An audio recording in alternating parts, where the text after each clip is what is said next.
الحمد لله نحمده ونستعينه ونستغفره ونؤمن به ونتوكل عليه ونعوذ بالله من شرور انفسنا ومن سيئات اعمالنا من يهده الله فلا مضل له ومن يضلل فلا هادي له ونشهد ان لا اله الا الله وحده لا شريك له ونشهد أن سيدنا ومولانا محمدا عبده ورسوله صلى الله تعالى عليه وعلى آله وأصحابه وبارك وسلم تسليما كثيرا كثيرا. أما بعد فأعوذ بالله من الشيطان الرجيم. بسم الله الرحمن الرحيم. لقد كان لكم في رسول الله أسوة حسنة لمن كان يرجو الله واليوم الآخر وذكر الله كثيرا. وقال النبي صلى الله عليه وسلم: لا يؤمن أحدكم حتى أكون أحب إليه من والده وولده والناس أجمعين، أو كما قال رسول الله صلى الله عليه وسلم. محترم سيدي وقال علماء کرام، محترم سامعین و مشاہدین،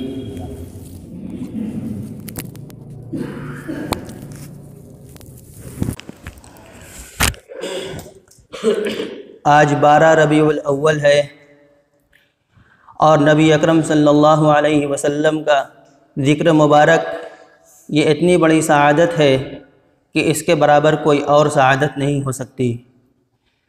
خود اللہ رب العزت نے قرآن کریم کے اندر نبی اکرم صلی اللہ علیہ وسلم کا ذکر بار بار کیا ہے۔ جس ذات کے بارے میں اللہ رب العزت نے قسمیں کھائی ہیں، آپ کی زلفوں کی قسمیں کھائیں کہ والضحیٰ واللیل، آپ کی عمر کی لعمرک، اور آپ کے شہر کی کہ لا اقسم بہذا البلد، اور آپ کے بارے میں فرمایا کہ ورفعنا لک ذکرک، ہم نے آپ کے ذکر کو بلند کر دیا۔ تو ایک عاجز بندہ آپ صلی اللہ علیہ وسلم کی اس سیرت طیبہ کے اوپر کیا کچھ عرض کر سکتا ہے؟ آپ کا مقام اور مرتبہ تو ایسا ہے کہ ادب سے زبان گنگ ہو جاتی ہے، اور کہنے والے نے تو یہاں تک کہا ہے کہ ہزار بار بشویم دہن بمشک و گلاب، ہنوز نام تو گفتن کمال بے ادبی است۔ دنیا کے اندر بڑے بڑے رہنما، جنرل، خطیب اور شعراء گزرے ہیں۔ اگر ان کی زندگیوں کا مطالعہ کیا جائے تو ان کے اندر ایک بات یکساں پائی جاتی ہے کہ ان کی وفات کے بعد لوگوں نے کہا کہ مرحوم نے تو بہت کچھ کیا لیکن ان کی زندگی نے وفا نہیں کیا۔ اگر زندگی وفا کرتی تو وہ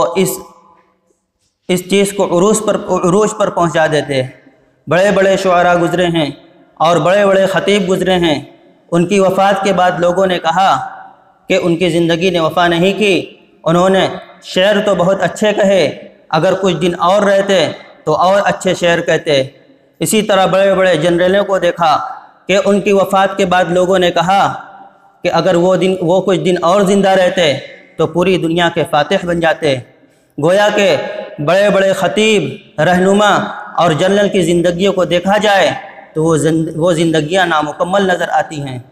لیکن اس کائنات کے اندر صرف ایک ہستی ایسی ہے کہ جس نے اپنے ہوش و حواس کے اندر، دن کے اجالے کے اندر اور اپنے متعلقین کے درمیان یہ اعلان کیا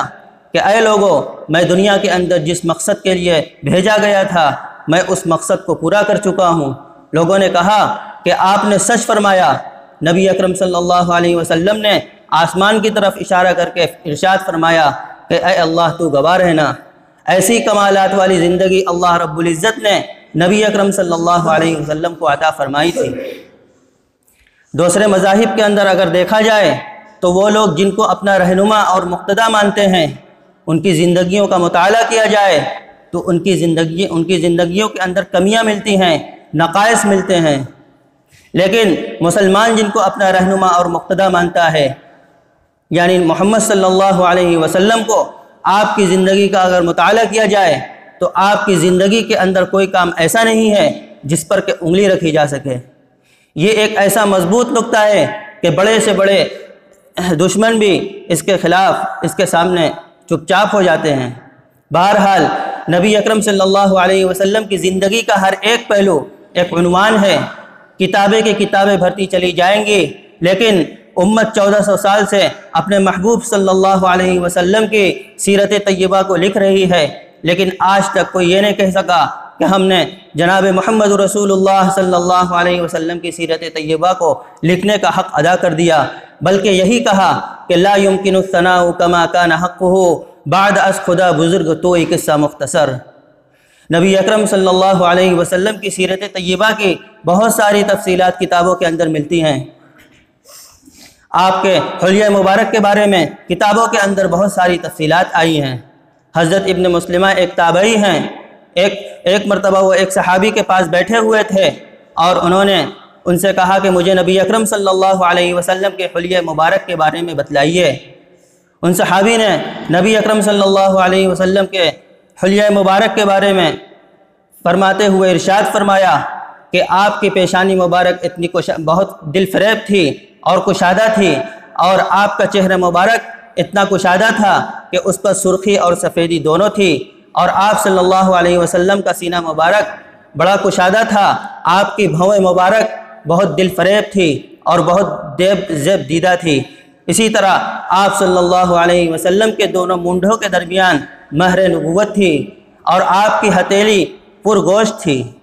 اور آپ صلی اللہ علیہ وسلم کا جسم مبارک اتنا نرم تھا کہ حضرت انس رضی اللہ تعالیٰ عنہ فرماتے ہیں کہ میں نے اپنی زندگی کے اندر ریشم کو بھی چھوا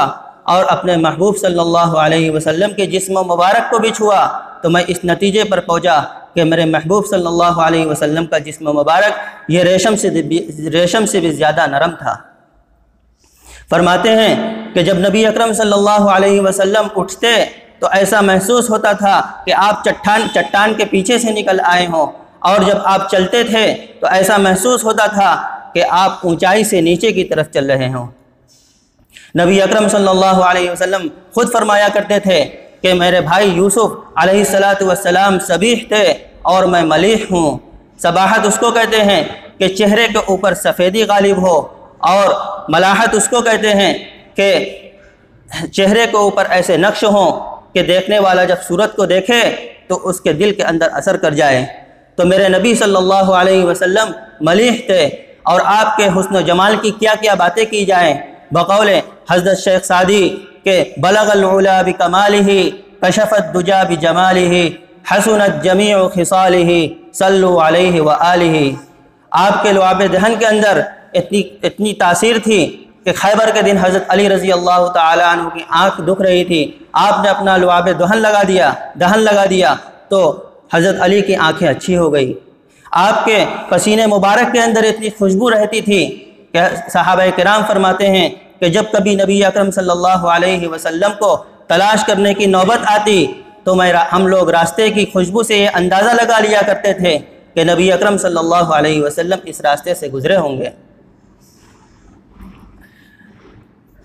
اسی طرح نبی اکرم صلی اللہ علیہ وسلم کے لمس مبارک کے اندر اتنی تاثیر تھی کہ حضرت حضرت عبادہ بن صامت رضی اللہ تعالیٰ عنہ فرماتے ہیں کہ میں ایک مرتبہ حضرت انس رضی اللہ تعالیٰ عنہ کے پاس ایک دعوت کے اوپر حاضر ہوا۔ ایک باندی میرے لیے تولیہ لائی اور وہ تولیہ میلا تھا۔ حضرت انس رضی اللہ تعالیٰ عنہ نے اس باندی سے کہا کہ اس کو صاف کر کے لے آؤ۔ وہ باندی بھاگتی ہوئی گئی اور اس تولیے کو تنور کے اندر ڈال دیا، جلتے ہوئے تنور کے اندر ڈال دیا، اور پھر تھوڑی دیر کے بعد اس کو لے کر واپس آئی تو بالکل وہ تولیہ بالکل صاف ستھرا تھا۔ مجھے بہت حیرت ہوئی۔ میں نے حضرت انس رضی اللہ تعالیٰ عنہ سے پوچھا کہ اس تولیے کا کیا راز ہے۔ حضرت انس رضی اللہ تعالیٰ عنہ نے فرمایا کہ ایک مرتبہ نبی اکرم صلی اللہ علیہ وسلم میرے گھر پر تشریف لائے تھے اور میں نے آپ کا دست مبارک دھلوایا، اس کے بعد آپ کا ہاتھ خشک کرنے کے لیے میں نے یہ تولیہ پیش کیا تھا اور آپ نے اس تولیے سے اپنا دست مبارک خشک کیا تھا۔ اس کے بعد سے اس تولیے کو آگ نے جلانا چھوڑ دیا ہے۔ جب اس کے اوپر میل جمع ہو جاتی ہے تو ہم اس کو تنور کے اندر ڈال دیتے ہیں اور وہ اس کی میل صاف ہو جاتی ہے لیکن تولیہ باقی رہ جاتا ہے۔ یہ نبی اکرم صلی اللہ علیہ وسلم کے لمس مبارک کی تاثیر تھی۔ اسی طرح حضرت فاطمہ رضی اللہ تعالی عنہ ایک مرتبہ روٹیاں پکا رہی تھی اور نبی اکرم صلی اللہ علیہ وسلم وہیں پر موجود تھے۔ آپ نے ایک دو روٹیاں اپنے ہاتھ سے بنا کر حضرت فاطمہ رضی اللہ تعالی عنہ کو دی۔ حضرت فاطمہ نے اس کو تنور کے اندر لگا دیا۔ کافی دیر کے بعد جب ساری روٹیاں پک گئیں تو حضرت فاطمہ نے دیکھا کہ دو روٹیاں ایسی ہیں کہ وہی آٹے کی شکل کے اندر موجود ہیں۔ حضرت فاطمہ رضی اللہ تعالی عنہ بہت پریشان ہوئیں۔ نبی اکرم صلی اللہ علیہ وسلم نے پوچھا کہ فاطمہ پریشان نظر آ رہی ہو، کیا بات ہے؟ حضرت فاطمہ نے کہا کہ ابا جان، دو روٹیاں ایسی ہیں تنور کے اندر جو ابھی تک آٹے کی شکل کے اندر موجود ہیں اور پک نہیں رہی ہیں۔ نبی اکرم صلی اللہ علیہ وسلم نے ارشاد فرمایا کہ فاطمہ، یہ وہی دو روٹیاں ہیں جس پر تیرے والد صلی اللہ علیہ وسلم کے ہاتھ پڑ گئے تھے کہ اس کو آگ نے بھی جلانا چھوڑ دیا ہے۔ لوگ کھجوروں کے درخت لگایا کرتے تھے، اس پر کئی سال بعد پھل آیا کرتے تھے، لیکن جب نبی اکرم صلی اللہ علیہ وسلم اپنے دست مبارک سے کھجور کا درخت لگایا کرتے تھے تو اس پر اسی سال پھل آ جایا کرتا تھا۔ ایک صحابی حضرت زید بن جابر بن عبداللہ رضی اللہ تعالیٰ عنہ غزوہ ذات الزکا کے اندر تشریف لے جا رہے تھے اور ان کا اونٹ بہت سست رفتاری کے ساتھ چل رہا تھا۔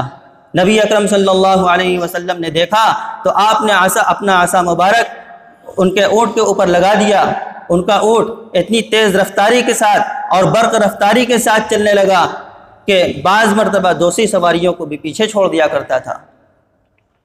حضرت ام عمارہ رضی اللہ تعالی عنہ ایک صحابیہ ہیں۔ صلح حدیبیہ کے موقع پر نبی اکرم صلی اللہ علیہ وسلم نے جب اپنا منہ مبارک تقسیم فرمایا تو ان صحابیہ کے حصے کے اندر بھی آیا۔ وہ صحابیہ اس منہ مبارک کو پانی کے اندر ڈالتی اور پھر اس پانی کو بیماروں کو پلا دیتی تو اللہ رب العزت اس کی وجہ سے شفا عطا فرما دیا کرتے تھے۔ حضرت خالد بن ولید رضی اللہ تعالیٰ عنہ اپنے ٹوپی کے اندر چند منہ مبارک کو رکھا کرتے تھے اور یہ فرمایا کرتے تھے کہ جب میں اس ٹوپی کو لگا کر جدھر بھی نکل جاتا اللہ رب العزت مجھے فتح نصیب فرما دیا کرتے تھے۔ اللہ رب العزت نے نبی اکرم صلی اللہ علیہ وسلم کو ایسی زندگی عطا فرمائی تھی کہ جو لوگ آپ کے دشمن تھے انہوں نے بھی یہ بات تسلیم کی کہ آپ نے زندگی کے اندر کبھی جھوٹ نہیں بولا، آپ کو صادق اور امین کے لقب سے پکارا کرتے تھے۔ لیکن جب نبی اکرم صلی اللہ علیہ وسلم نے نبوت کا اعلان فرمایا تو ان لوگوں نے آپ سے نبوت کے اوپر دلائل مانگے۔ چنانچہ اللہ کے نبی صلی اللہ علیہ وسلم نے یہ اعلان فرمایا کہ لَقَدْ لَبِثْتُ فِيكُمْ عُمُرًا مِّن قَبْلِ، کہ اس سے پہلے بھی میں تمہارے درمیان اپنی زندگی گزار چکا ہوں۔ اگر میری جوانی تمہیں پھولوں سے زیادہ معصوم نظر آتی ہے تو میری نبوت کے اوپر ایمان لے آؤ۔ یہ بہت بڑی بات ہے کہ انسان اپنی ماضی کی زندگی کو اور خاص طور سے جوانی کی زندگی کو نمونہ کے طور پر پیش کر دے۔ کوئی بھی آپ کے اوپر انگلی نہیں اٹھا سکا اور دشمن آپ کے بارے میں تو یہ کہتے رہے کہ نعوذ باللہ آپ جادوگر ہیں، نعوذ باللہ آپ نے نبوت کا جھوٹا دعویٰ کیا ہے، لیکن کوئی بھی آپ کے کردار پر کبھی انگلی نہیں اٹھا سکا۔ اللہ رب العزت نے نبی اکرم صلی اللہ علیہ وسلم کو ان اوصاف کے ساتھ دنیا کے اندر بھیجا تھا، اور چنانچہ اللہ رب العزت کا ارشاد ہے کہ وَمَا أَرْسَلْنَاكَ إِلَّا رَحْمَةً لِّلْعَالَمِينَ، کہ ہم نے آپ کو اس دنیا کے اندر رحمت بنا کر بھیجا ہے۔ آپ صلی اللہ علیہ وسلم اس دنیا کے اندر ہر ایک مخلوق کے لیے رحمت بنا کر بھیجے گئے تھے۔ آپ انسانیت کے لیے رحمت بنا کر بھیجے گئے تھے۔ آپ نے امت کے لیے دعا فرمائی کہ اے اللہ میری امت کو اجتماعی عذاب کے اندر مبتلا نہ فرمانا اور ایسے عذاب کے اندر مبتلا نہ فرمانا جس سے کہ ان کی صورتیں تبدیل ہو جائیں۔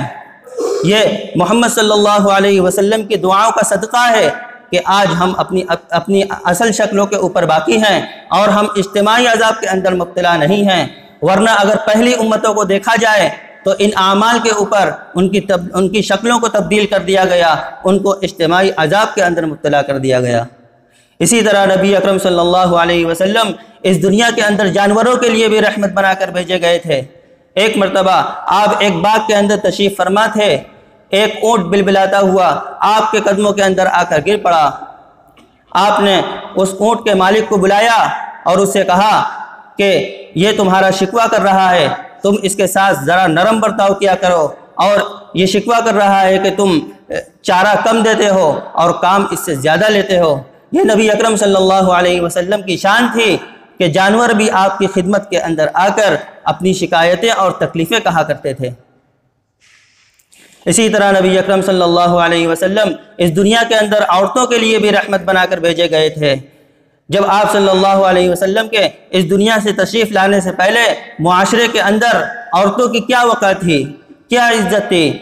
جب گھر کے اندر بچی پیدا ہوتی تھی تو اس کو برا سمجھتے تھے، منحوس سمجھتے تھے، اور جب بڑی ہو جاتی تھی تو اس کو زندہ درگور کر دیا جاتا تھا۔ لیکن جب نبی اکرم صلی اللہ علیہ وسلم اس دنیا کے اندر تشریف لائے تو آپ نے یہ اعلان کیا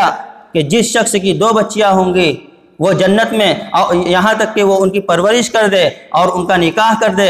تو میں اور وہ جنت کے اندر اس طرح ہوں گا جیسے یہ 2 انگلیاں آپس کے اندر ایک دوسرے سے ملی ہوئی ہیں۔ بھلا بتلائیے کہ اس حدیث کو سننے کے بعد کون مومن اپنی بیٹیوں کو نفرت کی نگاہوں سے دیکھے گا؟ ہرگز نہیں، بلکہ وہ تو یہ سمجھے گا کہ اللہ رب العزت نے ہمارے لیے جنت کا دروازہ کھول دیا ہے۔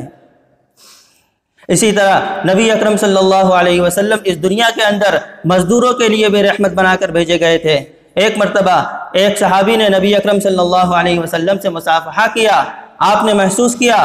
کہ ان کا ہاتھ بہت سخت ہے۔ آپ نے وجہ پوچھی تو انہوں نے کہا کہ یا رسول اللہ، میں پہاڑوں کے اوپر رہتا ہوں اور پہاڑ توڑ کر اپنی زندگی گزارتا ہوں۔ نبی اکرم صلی اللہ علیہ وسلم نے ان کی طرف دیکھا اور فرمایا کہ الکاسب حبیب اللہ، کہ ہاتھ سے کمائی کرنے والا یہ اللہ کا دوست ہے۔ گویا کہ آپ نے اپنی رحمت کی چادر کے اندر مزدوروں کو بھی لے لیا۔ اسی طرح نبی اکرم صلی اللہ علیہ وسلم اس دنیا کے اندر فرشتوں کے لیے بھی رحمت بنا کر بھیجے گئے تھے۔ ایک مرتبہ آپ نے حضرت جبرائیل سے فرمایا کہ جبرائیل، تمہیں میری رحمت میں سے کچھ حصہ ملا؟ حضرت جبرائیل علیہ السلام نے عرض کیا، جی ہاں، جب آپ اس دنیا کے اندر تشریف نہیں لائے تھے تو اس وقت مجھے اپنے انجام کے بارے میں خوف اور خطرہ لاحق رہتا تھا، لیکن جب آپ اس دنیا کے اندر تشریف لائے تو یہ اللہ رب العزت نے یہ آیت نازل فرمائی، اِنَّهُ لَقَوْلُ رَسُولٍ کریم ذی قوت عند ذی العرش مکین مطاع ثم امین۔ جب یہ آیتیں نازل ہوئیں تو مجھے اپنے انجام کے بارے میں تسلی ہو گئی۔ اسی طرح نبی اکرم صلی اللہ علیہ وسلم اس دنیا کے اندر دشمنوں کے لیے بھی رحمت بنا کر بھیجے گئے تھے۔ فتح مکہ کے موقع پر ان دشمنوں کو آپ نے معاف فرما دیا جو لوگ آپ کے قتل کے درپے تھے اور آپ کو ہر طرح سے ایذا رسانی کے اندر شامل تھے، لیکن نبی اکرم صلی اللہ علیہ وسلم نے فرمایا کہ جس طرح حضرت یوسف علیہ السلام نے اپنے بھائیوں سے کہا تھا کہ لا تثریب علیکم اليوم، اسی طرح آج جاؤ، تمہیں بھی کھلی چھوٹ ہے۔ گویا کہ اللہ رب العزت نے نبی اکرم صلی اللہ علیہ وسلم کو اس دنیا کے اندر ہر ایک مخلوق کے لیے رحمت بنا کر بھیجا تھا۔ آپ سراپا رحمت تھے، اسی طرح آپ کا ذکر مبارک بھی یہ سراپا رحمت ہے، اور یہ ایک مسلمان کے لیے اتنی بڑی سعادت ہے کہ اس سے بڑی سعادت اور کوئی نہیں ہو سکتی۔ لیکن مشکل یہ ہے کہ ہم نے نبی اکرم صلی اللہ علیہ وسلم کے ذکر مبارک کو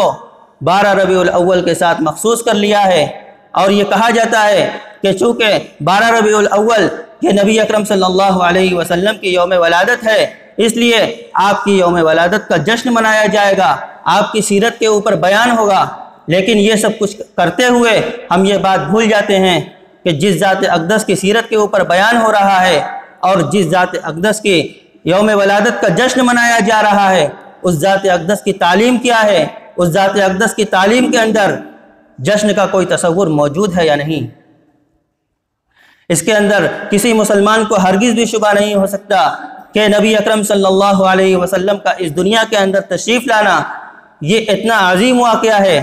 کہ اتنا عظیم واقعہ اور اتنا پرمسرت اور اتنا مبارک اور اتنا مقدس واقعہ اس کائنات کے اندر، اس روئے زمین کے اوپر رونما نہیں ہوا۔ انسانیت کو نبی اکرم صلی اللہ علیہ وسلم کی تعلیمات کا نور ملا، آپ کی مقدس شخصیت کی برکات نصیب ہوئی۔ ایسا عظیم واقعہ تاریخ کے اندر کوئی دوسرا اور رونما نہیں ہوا۔ اور اگر اسلام کے اندر کسی کے یوم ولادت بنانے کا کوئی تصور موجود ہوتا تو نبی اکرم صلی اللہ علیہ وسلم کا یوم ولادت اس بات کا سب سے زیادہ مستحق تھا کہ اس کو منایا جائے اور اس کو عید قرار دیا جائے۔ لیکن نبوت ملنے کے 23 سال تک نبی اکرم صلی اللہ علیہ وسلم اس دنیا کے اندر تشریف فرما رہے،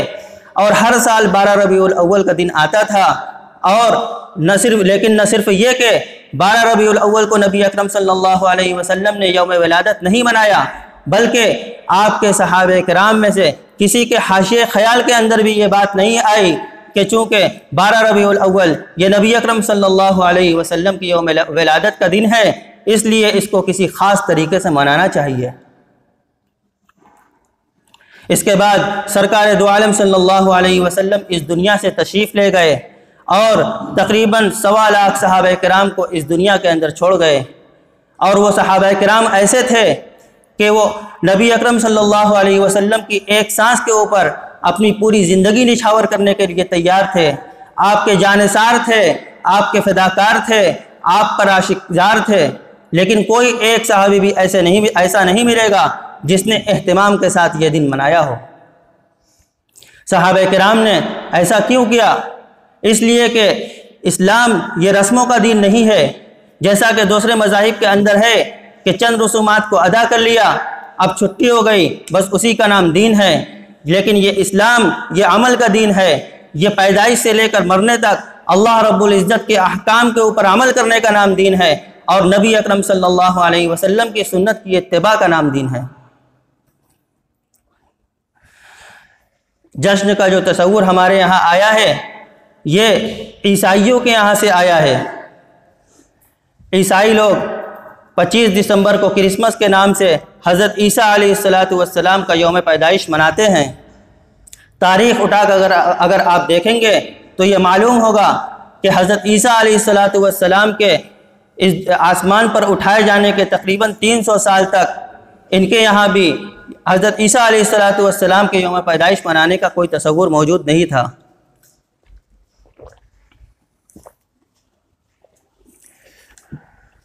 لیکن جب 300 سال کا عرصہ گزر گیا تو کچھ لوگوں نے یہ کہا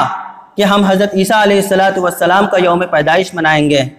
اس وقت بھی جو لوگ دین عیسوی کے اوپر پوری طریقے سے عمل پیرا تھے، انہوں نے کہا کہ تم یہ سلسلہ کیوں شروع کر رہے ہو؟ حالانکہ حضرت عیسیٰ علیہ السلام کی تعلیمات کے اندر یوم پیدائش کا کوئی ذکر موجود نہیں ہے۔ انہوں نے کہا کہ اس کے اندر کیا برائی ہے اور اس کے اندر کیا حرج ہے، ہم بس اس دن جمع ہو جایا کریں گے اور حضرت عیسیٰ علیہ السلام کا ذکر کریں گے اور آپ کی تعلیمات کے اوپر روشنی ڈالیں گے۔ اس طرح لوگوں کے درمیان حضرت عیسیٰ علیہ السلام کی تعلیمات کے اوپر عمل کرنے کا شوق اور جذبہ بڑھے گا، یہ کہہ کر یہ سلسلہ شروع کیا گیا۔ شروع میں یہ ہوتا تھا کہ جب 25 دسمبر کا دن آتا تھا تو چرچ کے اندر ایک اجتماع ہو جاتا تھا، ایک پادری صاحب کھڑے ہو کر حضرت عیسیٰ علیہ السلام کی تعلیمات اور آپ کی سیرت کے اوپر بیان کر دیا کرتے تھے۔ اس کے بعد وہ اجتماع برخاست ہو جاتا تھا۔ گویا کہ بے ضرر اور معصوم طریقے سے یہ سلسلہ شروع ہوا، لیکن جیسے جیسے عرصہ گزرتا گیا ان لوگوں کے دل کے اندر یہ بات آئی کہ ہم پادری صاحب کو تو بلا دیتے ہیں اور وہ ایک خشک قسم کی تقریر کر دیتے ہیں، جس کے نتیجے کے اندر نوجوان اور شوقین مزاج لوگ اس کے اندر شرکت نہیں کرتے، لہذا اس کو ذرا دلچسپ بنانا چاہیے۔ اور انہوں نے اس کو دلچسپ بنانے کے لیے اس کے اندر موسیقی کو شامل کر دیا۔ اس کے بعد اس کے اندر موسیقی کے اوپر نظمیں پڑھی جانے لگی۔ کچھ اور عرصہ گزرا اور اس سے بھی بات نہیں بنی تو انہوں نے اس کے اندر ناچ گانے کو شامل کر دیا۔ اس کے بعد پھر بھی بات نہیں بنی تو انہوں نے اس کے اندر کھیل تماشے کو شامل کر دیا۔ چنانچہ پھر اس کے بعد اس میں ہنسی کے اوپر کھیل تماشے ہونے لگے۔ گویا کہ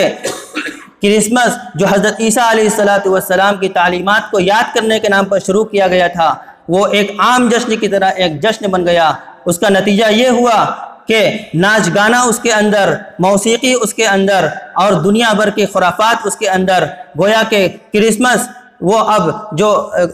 حضرت عیسیٰ علیہ السلام کی تعلیمات کے نام پر شروع کیا گیا تھا، اس میں حضرت عیسیٰ علیہ السلام کی تعلیمات کو بھلا دیا گیا۔ اب آج آپ دیکھ لیجئے کہ جب کرسمس کا دن آتا ہے تو مغربی ممالک کے اندر کیا کیا طوفان برپا ہوتا ہے۔ اس ایک دن کے اندر جتنی شراب نوشی کی جاتی ہے پورے سال کے اندر اتنی شراب نوشی نہیں کی جاتی۔ اس ایک دن کے اندر جتنے حادثات پیش آتے ہیں پورے سال کے اندر اتنے حادثات نہیں پیش آتے، اور اس ایک دن کے اندر جتنی عورتوں کی عصمت دری کی جاتی ہے پورے سال کے اندر اتنی عورتوں کی عصمت دری نہیں کی جاتی، اور یہ سب کچھ حضرت عیسیٰ علیہ السلام کی یوم پیدائش منانے کے نام پر کیا جاتا ہے۔ جس طرح کرسمس کے ساتھ ہوا اسی طرح یہاں پر بھی ہوا کہ کسی بادشاہ کے دل کے اندر یہ خیال آیا کہ جب عیسائی لوگ حضرت عیسیٰ علیہ السلام کی یوم پیدائش کو مناتے ہیں تو ہم کیوں نہ سرکار دو عالم صلی اللہ علیہ وسلم کی یوم پیدائش کو بھی منائیں۔ چنانچہ اس نے یہ خیال کر کے یہ سلسلہ شروع کیا، اور شروع میں یہ ہوتا تھا کہ میلاد ہوتا تھا، حضرت نبی اکرم صلی اللہ علیہ وسلم کی سیرت کے اوپر بیان ہوتا تھا اور نعتیں پڑھی جاتی تھی، اس کے بعد یہ سلسلہ ختم ہو جاتا تھا۔ لیکن آج آپ دیکھ لیجئے کہ نوبت کہاں تک پہنچ چکی ہے۔ یہ تو نبی اکرم صلی اللہ علیہ وسلم کا معجزہ ہے کہ 1400 سال گزرنے کے باوجود الحمدللہ نوبت وہاں تک نہیں پہنچی ہے جہاں تک عیسائیوں کے یہاں پہنچ چکی ہے، لیکن پھر بھی آج سڑکوں کے اوپر نکل کر دیکھ لیجئے کہ کیا کچھ خرافات ہو رہی ہے، اور اس سے بڑی افسوس کی بات یہ ہے کہ یہ سب کچھ دین کے نام پر ہو رہا ہے، نبی اکرم صلی اللہ علیہ وسلم کے مقدس نام کے اوپر ہو رہا ہے، اور یہ سوچ کر ہو رہا ہے کہ یہ بڑے اجر و ثواب کا کام ہے، اور یہ خیال کرتے ہیں کہ ہم اپنی عمارتوں کو روشن کر کے راستوں کو سجا کر ہم نبی اکرم صلی اللہ علیہ وسلم کے ساتھ عشق و محبت کا حق ادا کر رہے ہیں۔ اگر ان سے پوچھا جائے کہ آپ دین کے اوپر عمل کیوں نہیں کرتے تو وہ کہتے ہیں کہ ہمارے یہاں میلاد ہوتا ہے اور ہمارے یہاں نبی اکرم صلی اللہ علیہ وسلم کا یوم پیدائش کا جشن منایا جاتا ہے، اس طرح دین کا حق ادا ہو رہا ہے۔ حالانکہ یہ طریقہ اسلام کا طریقہ نہیں ہے، نبی اکرم صلی اللہ علیہ وسلم کا طریقہ نہیں ہے، آپ کے صحابہ کرام کا طریقہ نہیں ہے، اور خدا نخواستہ اس طریقے کے اندر خیر و بلائی ہوتی تو حضرت ابو بکر صدیق، حضرت عمر فاروق، حضرت عثمان غنی اور حضرت علی مرتضیٰ رضوان اللہ تعالی علیہم اجمعین اس طریقے سے چکنے والے نہیں تھے۔ صحابہ کرام کا حال تو یہ تھا کہ صرف ایک چیز دل کے اندر بسی ہوئی ہے، اور وہ ہے سرکار دو عالم صلی اللہ علیہ وسلم کی سیرت طیبہ ان کی زندگیوں کے اندر رچی بسی ہوئی ہے۔ ان کا ہر دن سیرت طیبہ کا دن تھا، ان کا ہر کام سیرت طیبہ کا کام تھا، ان کا ہر لمحہ سیرت طیبہ کا لمحہ تھا۔ کوئی کام ایسا نہیں تھا جس کے اندر جو نبی اکرم صلی اللہ علیہ وسلم کی سیرت طیبہ سے خالی ہو، چونکہ وہ جانتے تھے کہ نبی اکرم صلی اللہ علیہ وسلم کے اس دنیا کے اندر آنے کا منشا اور مقصد کیا ہے۔ اس لیے نبی اکرم صلی اللہ علیہ وسلم اس دنیا کے اندر تشریف نہیں لائے کہ اپنی تعریفیں کروائیں اور اپنی شان کے اندر قصیدے پڑھوائیں۔ اگر خدا نخواستہ یہ